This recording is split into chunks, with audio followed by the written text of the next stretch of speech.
talk about something that I didn't think we'd be talking about today. I didn't think we'd be hearing the words purple hairstreak this year. I didn't think we'd hear the word lederhosen either, which was in Al's talk earlier. So we've got some firsts here. So over to you, Patrick. Please tell us the story. Brilliant, thanks for having me. So as Glenn says, I'm going to be talking about purple hairstreak on Deeside, which was newly discovered in North East Scotland this year. So as you can see from this composite image of the life cycle stages of the butterfly, it's associated with oak. So in this talk, I'm going to go through the distribution of the species, how a coordinated survey by a volunteer slightly further south of us has led to the discovery of lots of new records, and then go through the actual life cycle and how you can look for this wonderful species of butterfly. So just to begin with, what actually is a hairstreak? Hairstreaks are a group of butterflies that are found in the Lysinidae family. So these are species of butterfly in the blues. So things like common blue are relatively closely related. We have 5 species in the UK, 3 of which we get in Scotland. So green hairstreak is the most widespread. White letter just extends over the border from England, and then purple hairstreak is relatively widespread and is the species that I'm going to be talking about today. So just to give you an idea of where you can find purple hairstreak in Scotland, this is the distribution map up to and including records in 2019. So each of these purple circles represents a 10-kilometre square where the species had been recorded. So you can see that it was found relatively widespread across Scotland from the southwest throughout the Central Belt up into Perthshire and also out into the west as well.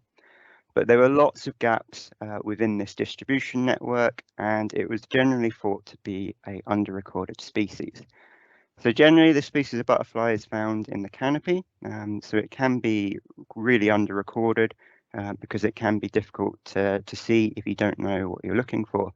But with some of the tips that I'll go through later on, they'll explain how to find and look for this. So in 2019 and 2020, we had a really enthusiastic volunteer called Chris Stamp who started a survey for the species. He's really passionate about purple hairstreak. And the idea was to start filling in these gaps on the map across Scotland. So initially, Chris and his volunteers found it in these orange circles in 2020. So we got a bit more filling in of the map in Perth and Fife.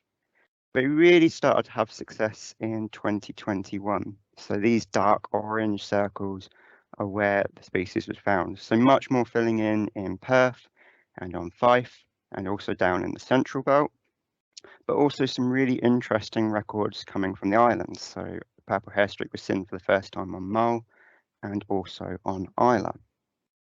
So this got us thinking, is the butterfly in the northeast? It had been found up to Montrose, which wasn't too far away. A number of us have tried to look for eggs and for adults of the butterfly in the past at various locations like Dinner Oakwood or Drum, sort of the classic ancient oak woodlands. And earlier on this year, we had our first success finding the species. So we now have these 2 10-kilometre squares recorded for purple hairstreak in Upper Deeside. So we found it initially at Torfantrick Woods, which is near Campus May, and then it was adjacently found at Craig and Darragh as well. So these were really great. It was really exciting to find a new species of butterfly. You don't often expect to find a new species of butterfly in a location. And it also indicated that the species can tolerate much colder climates than what we were expecting. And it's quite a shift in terms of its range. So there's not much habitat between where the next most southern records are and to where we found it. So whether this is a new colonization or whether it was an overlooked resident population, we don't quite know yet, but it's quite exciting and we hope to find out with a bit more detail soon.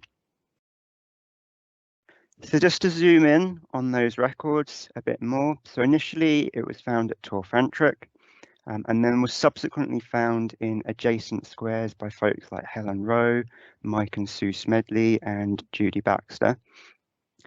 with other records coming from Craig and Darragh, and then slightly further west towards Craffie as well. Most of these records were associated with the edges of ancient oak woodland, or where you've got really mature old trees. We have tried searching other areas, both on Deeside and Donside, but we haven't had any success further east. So places like Dinnet and Drum, saplings of Logie on Donside have been checked, but that doesn't mean the species isn't necessarily there. In terms of habitat, as I mentioned, it's very much associated with mature oaks. These don't necessarily need to be within woodland. It's more of an edge species. So you'll find it along woodland edges next to farmland where you have these mature oak trees. But the key factor is that they're south-facing and sunny. So this is really key when it comes to the development of the caterpillar, and that they have warmth and shelter. You can also find them on lone standing oak trees, so they probably would have been associated with wood pasture style habitats in the past as well. So if you live near an area that's got some oak trees, they can be in a hedgerows or at the edge of woodlands, it's well worth going out and having a look. This is a photo of Craig and Darragh, where the species was also found, but again, it was found more at the edge of this habitat rather than in the woodland interior. And the reasons for that I'll go on to explain a wee bit more later on. They will still use these habitats, but because it's a canopy dwelling species, it can be quite hard to record and detect, whereas if you go to the edge of a woodland, it becomes much easier to pick up. How do you go about finding purple hairstreak? So I mentioned that you can look for eggs and adults are the two key life cycle stages that you want to search for. So I'm just going to talk through each of these stages and how you can actually find them. So this is a purple hairstreak egg. They lay them late on in the summer when the adults are on the wing, and they overwinter as this stage. So you'll find them in this stage for probably the next few weeks until the first leaves begin to unfurl. And they have this very characteristic patterning on the eggs. They look like these really tiny miniature sea urchins. So you do need a hand lens to detect this structure, but this immediately identifies it as a purple hairstreak egg. If you don't see this sort of structure, it's likely to be a different species egg. So something like a yellow-line Quaker moth, for instance, wouldn't have this same structure and would look a lot smoother. They lay these eggs at the base of an oak bud. So this is the actual first egg that was found on Deeside here. So you can see that they're relatively obvious. And once you get a bit of practice and get your eye in, you can begin to find these eggs. So as I said, they lay them at the base of the egg. They're this sort of white bun sort of shaped. And by checking the last buds on the branch of a tree, you can begin to find them. So just to show you a few more examples, they can sometimes tuck the egg away right at the base of the bud here. So it's worth searching underneath, but also they can tuck them away in between the buds as well. So just systematically searching through the tree is a really good way to find them. As you can see from these photos, at the beginning of winter, they really do stand out. So the white against the redness of the oak buds. And the female is very selective about which trees she actually picks. So they will select the trees that have got the plumpest, largest buds because this provides more food for the developing caterpillar. So if you've found a tree that's got quite scraggly looking buds, you're less likely to find the butterfly. They will occasionally lay eggs in other areas. So this was on an old leaf bud scar. I found one egg in these situations.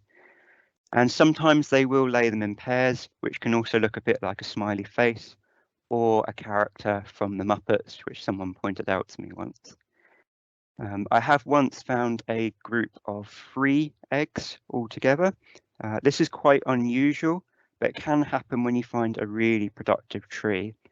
So when you find a suitable south-facing tree that's really good, you'll often find lots of eggs on that one tree, but usually they are laid singly.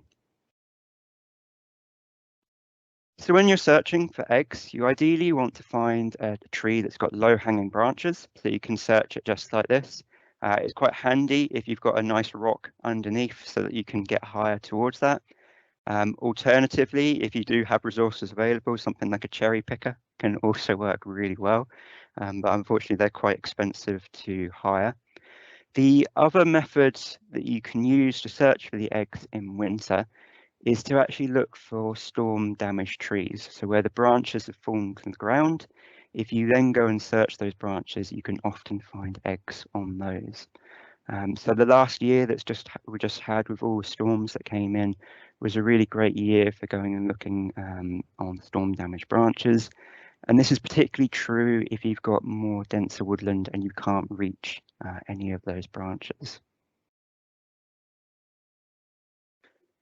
When we start to get into about a month's time and the first leaves unfurl on the oaks, this is when the caterpillars will emerge from the egg. So the phenology of the species is quite different from the very south of the country, right up to the north where we are, where they'll emerge slightly later.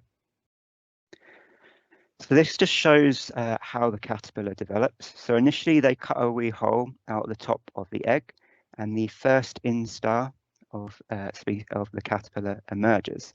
And this is really, really tiny. You're talking probably a millimeter or less long. So the head of the species is here, and the tail end is at this end. And you can see how tiny they really are in comparison to the leaf, in comparison to the oak bud. The first instar will then immediately bore straight into the bud of the oak, making a little hole, and it will then feed inside that until it reaches the second instar. If you know where there are eggs, you can sometimes find these first instar holes, but without the egg being there, you can't confirm it's definitely purple hairstreak. As the leaves begin to unfurl further, between the second and the third and the fourth instar, the caterpillar begins to feed more externally, but it's really, really well camouflaged, and it makes a silken web at the base of the unfurling leaves that then attracts all the debris coming off the sort of scales and the leaf buds as they expand, and this acts to camouflage it as it feeds. They have got a slight association with ants, but this isn't very well documented, but they can make various sort of like clicking noises to attract ant species, and they have also got the ability to make secretions to attract ants. So this is quite a common phenomenon in some blue species, and they're well renowned for being able to do this behavior. This also occurs in the pupae stage of the butterfly, so they can also make these noises to attract ants, and they have been found in ants' nests, the pupae. Whether this is an obligatory association, we don't yet know. We don't have enough information, but it's a really interesting interaction. Finally, we then have the adults. So there's a slight difference between the male and the female, just in terms of the intensity and the amount of purple that are on the wings. And the adults are slightly unusual in terms of butterflies. So most butterflies we expect to see really well during the day, whereas purple hairstreak we'll find better during the evenings.